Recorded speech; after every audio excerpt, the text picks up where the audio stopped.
कलयुग का आरंभ था। उसी समय एक गांव में एक शिशु का जन्म हुआ, परंतु उसका जन्म क्षण साधारण नहीं था। आकाश में ग्रहों का विचित्र संयोग, गांव का वृद्ध ज्योतिषी नन्हे शिशु की कुंडली को देखकर कांप उठा। यह जन्म अशुभ है, यह बालक विधि विधान को चुनौती देगा, इसका जीवन संसार में विपत्ति का कारण बन सकता है। ज्योतिषी का स्वर कठोर था, समुद्र ही इसका उचित स्थान है, इसे वहीं समर्पित करो, अन्यथा विपत्ति तुम्हारे कुल को भस्म कर देगी। रात्रि का समय था, समुद्र गरज रहा था, लहरें मानो अंधकार में दानवों की तरह मुंह फैलाए सब कुछ निगलने को तत्पर थीं। माता पिता ने कांपते हाथों से बच्चे को उठाया और समुद्र में फेंक दिया। लहरें बच्चे को डुबो ले गईं। क्षण भर में बच्चा अदृश्य हो गया। माता पिता की चीखें समुद्र की गर्जना में डूब गईं। समुद्र की गहराइयों में एक विशालकाय मत्स्य तैर रही थी। उसकी आंखें अग्नि की तरह चमक रही थीं। उसने उस छोटे बच्चे को देखा और एक झटके में शिशु को निगल लिया। शिशु अंधकारमय पेट में पहुंच गया। समय धीरे धीरे बीतता गया और वह बालक भीतर ही भीतर बड़ा होने लगा।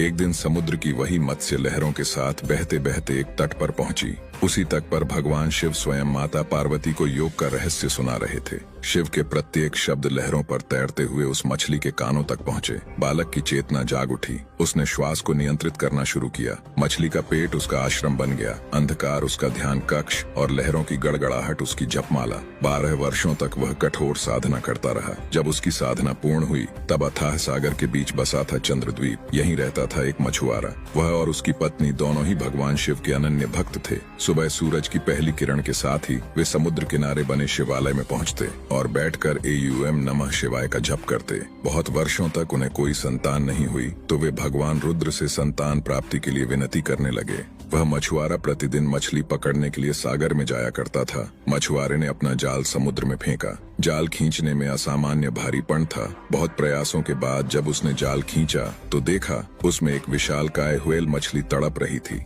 मछुआरे की आंखों में विस्मय और श्रम का पसीना दोनों चमक रहे थे। आज का दिन शुभ है, उसने सोचा।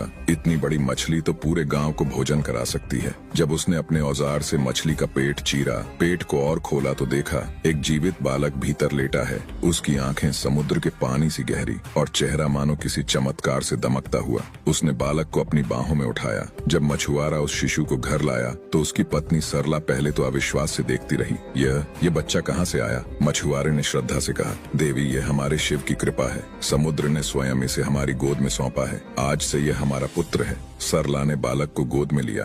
वे दोनों बालक को बड़े प्रेम से पालने लगे। मछली के गर्भ से उत्पन्न होने के कारण वे उसे मच्छिंद्र कहने लगे। धीरे धीरे यही नाम प्रसिद्ध हो गया। समय की धारा में बालक मच्छिंद्र धीरे धीरे बढ़ रहा था। उसका बाल मन अब तर्क और संवेदना को पहचानने लगा था।